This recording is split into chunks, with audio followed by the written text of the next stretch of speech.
Hello everyone, this is Jessica Billinger talking about the KISA standards for Module 4. In the first category, the relationships category, I would say my school in China is between implementing and transitioning. We do conduct peer observations 2 times a year, one each semester, and in that all of the English department, so the Chinese English teachers and the administration comes in. We also have a parent observation day once each semester where the parents can come in and observe the classes and give feedback to the administration about what's going on. There's not really a mentoring program available to us other than this year, me coming into the classrooms, observing and giving my insight on things that could be improved. That's one area that I will talk about a little bit later.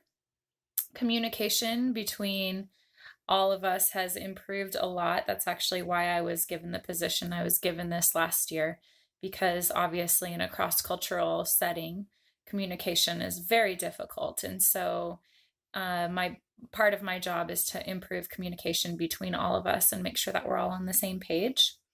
All the communication between students and parents is done with WeChat.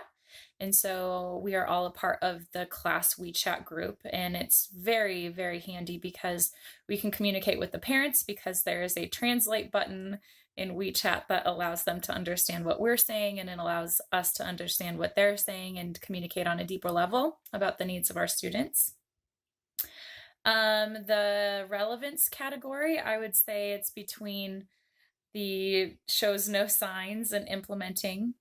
We do analyze student participation and how they're doing on our assignments, but as far as the tailored education plan for each student, that is not the Chinese style, especially in the elementary school setting. The plan of study is based on preparing them for national standards, and basically my school's job is to get them into a good junior high so they can get into a good high school, so they can prepare for their Gaokao and get into a good university, and then they decide what they want to do with their lives once they're in university. There's not really any preparation for that. Technology, there is no sign of it in our school. We are giving, we have a projection system and we have the tools available for the teachers, but we don't have any kind of computer lab or anything for the students to get involved in that. And there's no plan to create one. That's not really part of the Chinese teaching style. Responsiveness is probably in the transitioning category too.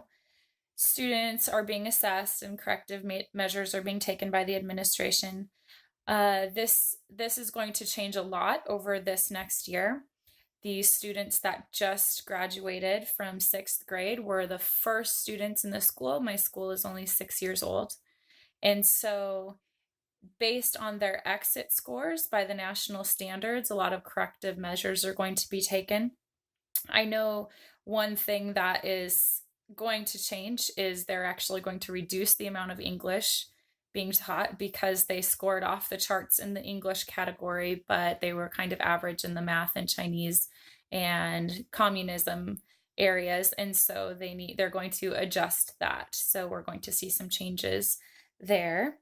As far as rigor, again, it's maybe implementing the total goal is to enter whichever university they want, and that's through success on the Gaokao. And so it's all based on preparing them for that test, basically from the second they hit 1st grade. For example, my daughter is going to start 1st grade, and I was given a workbook and suggested that she knows addition, subtraction, multiplication, and division facts before she enters 1st grade. And so, yeah, it's a little bit different than America. My principal, her leadership style, at first I was going to say autocratic because obviously that's kind of the cultural way of leading in a school. But upon further analyzing it, she's definitely situational, and I feel that that needs to happen as a principal. I think that if you treated your staff the way that you treat your students, there would be definite problems. She is very hard-nosed with the students and has a high level of authority, which is very good. But she also has to maintain a very close relationships with the parents because it's a private school and they have a lot of power in the decision making. She has to advocate for our school with the university administration because they give us our budget for the year because we're underneath them.